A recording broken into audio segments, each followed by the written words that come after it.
شکر اور احسان مالک کریم نے ایک بار پھر ہم تمام کو جمعے کے دن حاضری کی توفیق نصیب فرمائی۔ ہم تمام کے علم میں یہ بات موجود ہے، اللہ رب العزت نے ہم تمام کو رمضان المبارک جیسا عظیم المرتبت مہینہ عطا فرمایا، اور رمضان کے مہینے میں ہم سب جی رہے ہیں۔ آہستہ آہستہ صبح و شام ہوتے ہوتے رمضان کا یہ مہینہ بھی آخری عشرے کو پہنچ گیا، اور آخری عشرہ بھی اب لگ بھگ بالکل اختتام پر ہے۔ رمضان کا مہینہ اب گزر جائے گا۔ آئندہ کا رمضان یہ اللہ رب العالمین کو معلوم کسے میسر ہو کسے میسر نہ آئے۔ ہم تمام کو اپنی زندگی میں ہر رمضان کو آخری رمضان سمجھ کر گزارنا چاہیے، اور کم سے کم اس بات کی کوشش تو کرنی چاہیے کہ جناب محمد رسول اللہ صلی اللہ علیہ وسلم نے یہ بات جو بیان فرمائی کہ اس شخص سے ناکام اور نامراد اور محروم کوئی نہیں ہے کہ جس کو رمضان کا مہینہ ملے اور پھر رمضان کے مہینے میں بھی وہ اپنی مغفرت نہ کروا سکے، اس سے زیادہ محروم قسمت کوئی نہیں ہے۔ تو ہم سبوں کو اپنا محاسبہ کرنا چاہیے اب بچے ہوئے 2-3-4 دنوں میں کہ ہم نے رمضان المبارک کے مہینے میں ایسا کون سا عمل کیا ہے جس کی وجہ سے اللہ رب العالمین ہماری مغفرت فرما دے، یا یہ رمضان ہمارے لیے کارآمد اور فائدہ مند ہو جائے، یا روزے کا جو مقصد اللہ نے بیان فرمایا ہمیں وہ نصیب ہو جائے۔ اس کے لیے ہم نے کون سی کوششیں کی ہیں اور کون سا عمل کیا ہے۔ کیا روزے کا جو مقصد تھا، رمضان کا جو مقصد تھا لعلکم تتقون، کہ مومن سدھر جائے، ایمان والا اچھا بن جائے، نیک بن جائے، پرہیزگار بن جائے، اس کے عادات و اطوار، اس کی ہر ایک چیز سر سے پاؤں تک یہ سمر جائے، کیا ہم نے ایسا کچھ کیا؟ روزے کی حالت میں اور رمضان کے دنوں میں بھی ہمارے ہاتھ پاؤں آنکھ زبان دل یہ تمام چیزیں ہماری قابو میں رہی، ہم نے ان تمام کو درست کر لیا۔ رمضان کے مہینے میں بھی ہمارے لین دین اور ہمارے معاملات اچھے ہوئے، رمضان کے دنوں میں بھی جو ہمارے رشتوں کے درمیان دوریاں تھی، جو ہمارے دلوں میں بغض، کینہ اور نفرت اور عداوتیں ہیں ایک دوسرے کے تعلق سے، کیا ہم نے ان تمام کو ختم کر کے اپنے رشتوں کو استوار کیا؟ ان تمام چیزوں کو اب محاسبہ کرنے کا وقت ہے صرف۔ اور یہ بات میں اس لیے عرض کر رہا ہوں، جناب محمد رسول اللہ صلی اللہ علیہ وسلم کا فرمان عالی شان موجود ہے کہ اللہ رب العالمین روزانہ جہنم سے بندوں کو چھٹکارا عطا فرماتا ہے۔ ایک روایت میں ہے کہ ہر روز 60,000 لوگوں کو جہنم سے چھٹکارا ملتا ہے۔ اور دوسری روایت یہ ہے کہ جب رمضان کی آخری رات ہوتی ہے تو اس رمضان کی آخری رات میں اللہ رب العالمین پہلے رمضان سے لے کر کے آخری رمضان تک، یعنی اس ایک دن کے پہلے دن تک جتنے لوگوں کو جہنم سے آزادی ملی ہے، جتنے لوگوں کو چھٹکارا ملا، جتنے لوگوں کی مغفرت ہوئی، ان تمام کے مجموعے کو ٹوٹل کاؤنٹ کر کے اس آخری رات میں پھر سب کو آزادی دی جاتی ہے، سب کی مغفرت فرمائی جاتی ہے۔ اس لیے میں یہ بات عرض کر رہا ہوں کہ اگر اب تک ہم نے کوتاہی میں، غفلت میں گزار دیا، اگر ہم نے روزوں کی حفاظت نہیں کی، اگر ہم نے دیگر عبادات کی پابندی نہیں کی، اگر ہم نے معاملات کو اچھے نہیں کیے، درست نہیں کیے، اپنے دل اور من کو پاک اور صاف نہیں کیا، تو اب بھی یہ جو 1-2-3 دن بچے ہیں ہم اس کی قدر کر لیں، اور ہم اپنے آپ کو کم سے کم آخری رات میں بھی کوشش کریں کہ ہمارا نام بھی اس لسٹ میں آ جائے جو لسٹ جہنم سے بچنے والوں کی لسٹ اللہ رب العالمین کی طرف سے تیار ہو رہی ہے۔ اللہ کی رحمت سے کوئی بعید نہیں ہے، ہمیں یہ سمجھنے کی ضرورت ہے۔ آقا صلی اللہ علیہ وسلم نے فرمایا تھا نا کہ ایسا شخص سے کوئی لینا دینا نہیں ہے، بہت سے روزے دار ہیں اللہ کی نظر میں وہ صرف بھوکا اور پیاسا ہے۔ کیوں؟ اس لیے کہ اس نے روزے کی حفاظت نہیں کی، روزے کی حالت میں معاملات درست نہیں کیے، زبان درست نہیں کیے، آنکھ کا استعمال صحیح نہیں کیا، ہاتھ پاؤں کا استعمال صحیح نہیں کیا، پھر ایسا شخص صرف بھوکا اور پیاسا رہنے کے علاوہ کچھ نہیں ہے، اس کو روزے سے کوئی فائدہ نصیب ہونے والا نہیں ہے۔ ہاں، یہ بات فقہ میں لکھی ہوئی ہے کہ فرض اس کے ذمے سے ثابت ہو گیا، فرض کا ثابت ہو جانا الگ بات ہے، لیکن اس کے تمام انوار و برکات کا مل جانا، اس کے ثمرات کا مل جانا یہ الگ سی بات ہے۔ پیڑ ہر کوئی لگاتا ہے، پیڑ ہر کوئی لگاتا ہے، لیکن ہر کسی کا پیڑ بڑا بھی ہو جائے ہر کسی کا پیڑ پھول والا بھی ہو جائے اور ہر کسی کے پیڑ میں پھل بھی لگنے لگے اور ہر کسی کا پیڑ تادیر تک قائم رہے، یہ نہیں ہوتا۔ لوگ کہتے ہیں ہم بھی ساتھی میں لگائے تھے، میرا دیکھیں نا سب پیڑ بڑھ گیا، اور دوسرا کہتا ہے دوسرا کا پھل رہا ہے۔ وجہ یہ ہے کہ اس نے پہلے اپنی زمین کو بہت نرم کیا تھا، بہت تیار کیا تھا، پھر پیڑ لگایا تھا۔ آپ تو گئے دیکھیں کہ بس برسات ہو رہی ہے تو بس یوں ہی گئے پیڑ لائے اور لا کے لگا دیے، آپ کا پیڑ کامیاب نہیں ہوا۔ پھر اس بندے نے صبح شام اس کی حفاظت کی ہے، اس میں کھاد ڈالا ہے، پانی ڈالا ہے، کیڑے سے اس کی حفاظت کی ہے، ہر طریقے سے جب اس کو بچایا تب اس کا پیڑ بڑا ہوا ہے، پھر وہ جوان ہوا ہے اور پھر وہ پھلدار ہوا ہے اور تیار ہوا ہے۔ اس طریقے سے رمضان مل گیا، ہم سب یہ سوچے کہ بس صبح سے شام تک نہیں کھانا، اس بات کا نام روزہ ہے، باقی جو من میں آئے وہ کرتے رہو، تو پھر بس وہی ہے، رمضان آ کے گزر گیا اور رمضان کا فائدہ ہمیں نصیب ہونے والا نہیں۔ اللہ رب العالمین نے یہ موقع دیا ہمیں، یہ بات گزشتہ ہفتے آئی تھی، اللہ رب العالمین اس امت کی عمر سب سے کم بنائے ہیں، سب سے کم عمر جو ہے اس امت کی ہے،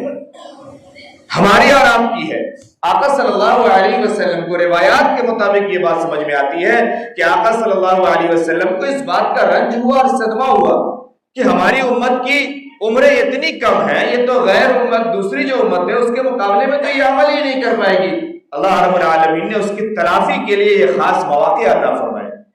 رمضان دیا کہ ہم روز مغفرت کر رہے ہیں، آگے کوئی مغفرت کروا لے۔ رمضان میں بھی اللہ نے لیلۃ القدر دیا، شب قدر کی رات دی کہ 1000 مہینوں سے افضل ہے۔ اگر کوئی بندہ ایک رات کی بھی عبادت کر لے گا تو 83 سال کی عبادت کا کم و بیش اسے ثواب ملے گا، ایک رات کا صرف۔ اور اوسط عمر جو آقا صلی اللہ علیہ وسلم نے فرمائی کیا ہے، 60-70 سال،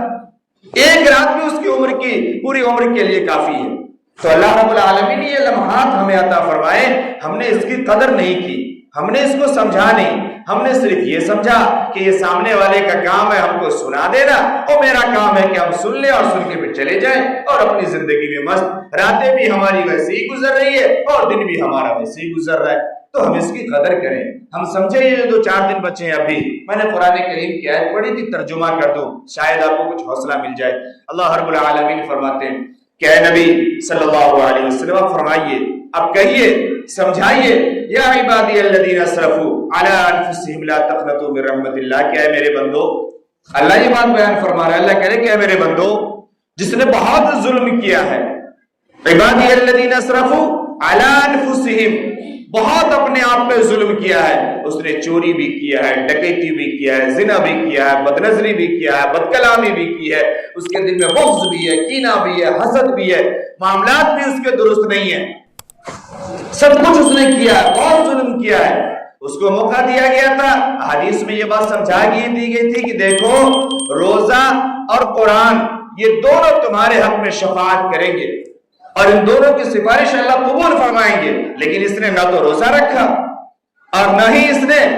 تراویح میں تراویح میں قرآن کو سنا یا قرآن کو رمضان بھر میں پڑھا، یہ دونوں چیز کو ضائع کر دیے۔ احادیث موجود ہے، آپ سب نے سن رکھی ہے،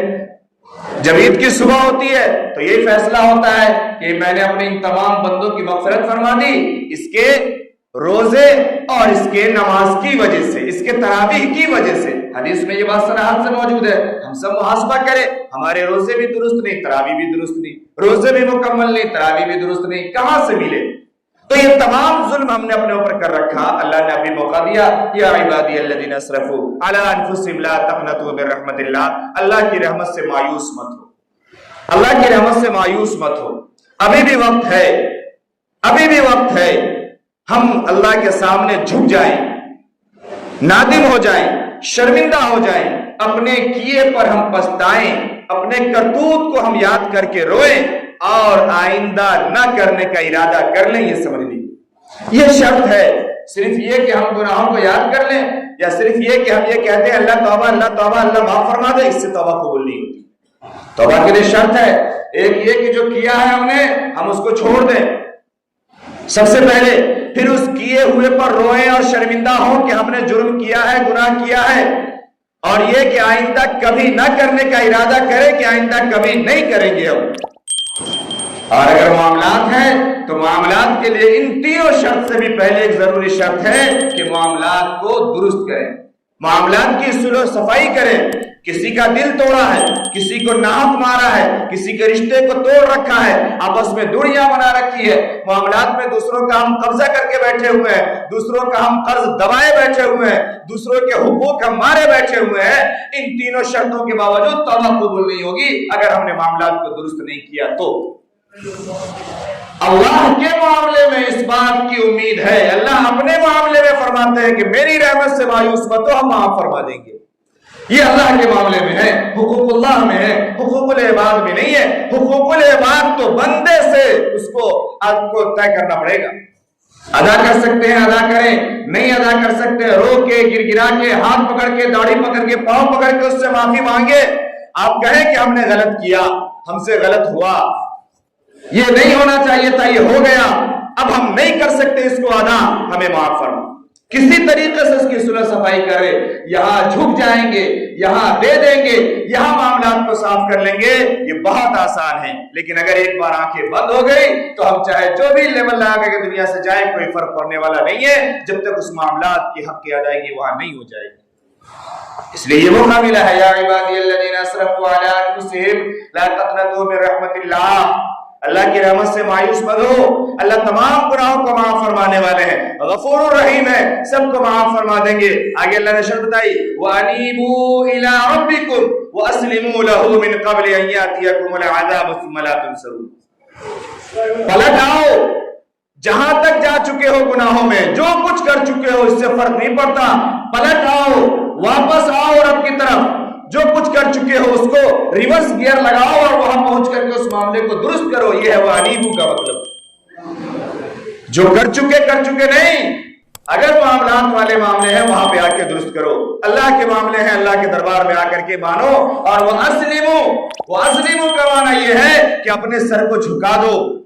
اب سمجھ جاؤ کہ اب یہ نہیں ہوگا دوبارہ تو نہیں ہوگا، یہ ہے وہ اسلمو، اب مان جاؤ، پورے طریقے سے سدھر جاؤ، وَأَسْلِمُوا إِلَىٰ رَبِّكُمْ۔ اور اس سے پہلے یہ کام کر لو کہ کہیں ایسا نہ ہو کہ اچانک کا کوئی حادثہ پیش آ جائے، اچانک کا کوئی معاملات پیش آ جائے، صبح خبر ملے کہ آپ نہیں رہے، صبح لوگوں سے ملاقات ہو اور شام کو خبر ملے کہ آپ نہیں ہیں، اور پھر اس وقت میں کوئی آپ کا یار و مددگار نہ ہو اور کوئی مدد آپ کی نہ کی جا سکے، اس سے پہلے اپنے معاملات کو ہم درست کر لیں اور سدھر جائیں۔ تو میرے محترم بزرگوں اور دوستو، یہ جو تھوڑا سا وقت ملا ہے نا، یہ ہمیں اپنا محاسبہ کرنے کے لیے 2-3-4 دنوں کا وقت ملا ہے۔ 27 کی راتیں بھی نکل چکی ہے، اب 29 کی رات بچی ہے، اس رات میں بھی ہم عبادت کریں۔ یوں تو رمضان کا ہر لمحہ ہر گھڑی قیمتی ہے، ہم یہ تب میں عبادت کریں، اور آخری جو رات ہے، یہ آخری رات جو ہے نا نوجوانوں، میں بڑی ذمہ داری کے ساتھ عرض کر رہا ہوں، ہمیشہ کہتا ہوں، یہ جو آخری رات ہے نا، یہ آخری رات ہلڑ بازی کرنے کی رات نہیں ہے، یہ آخری رات صرف رنگریلیاں منانے کی نہیں ہے، یہ آخری راتیں صرف لائٹنگ اور جھالڑ کے لیے نہیں ہے، یہ آخری راتیں صرف بچی کچھ چیزوں کو خریدنے کے لیے اور پوری رات گزارنے کے لیے نہیں ہے۔ اس آخری رات کی فضیلت ہے حدیث میں، یہ آخری رات ان راتوں میں سے ہے کہ جس کے تعلق سے آقا صلی اللہ علیہ وسلم نے فرمایا کہ جو ان راتوں کی قدر کر لے اور اس رات میں عبادت کر لے، اللہ کے سامنے رو لے اور گر گرا لے، اللہ اس کے لیے جنت کو واجب فرما دیتے ہیں، اللہ اس کی مغفرت فرما دیتے ہیں۔ یہ لیلۃ الجائزہ ہے، یہ انعام کی رات ہے، یہ بدلہ لینے کی رات ہے، یہ اللہ کو راضی کرنے کی رات ہے۔ ہم یہ سمجھتے ہیں کہ اب چاند نکل گیا، اب بس گناہوں کا بازار گرم، اور چل دیے ہم جو من میں آیا وہ کرنے، کسی کو کچھ دلانے اور کسی سے کچھ لینے، بس یہی کام رات بھر ہوتا رہتا ہے۔ ہمارے یہاں ہمارے قوم کے اور معاشرے کے یہ نوجوان بچے یہی کرتے رہتے ہیں، چاند رات میں گفٹ پہنچانے اور گفٹ لینے جاتے ہیں،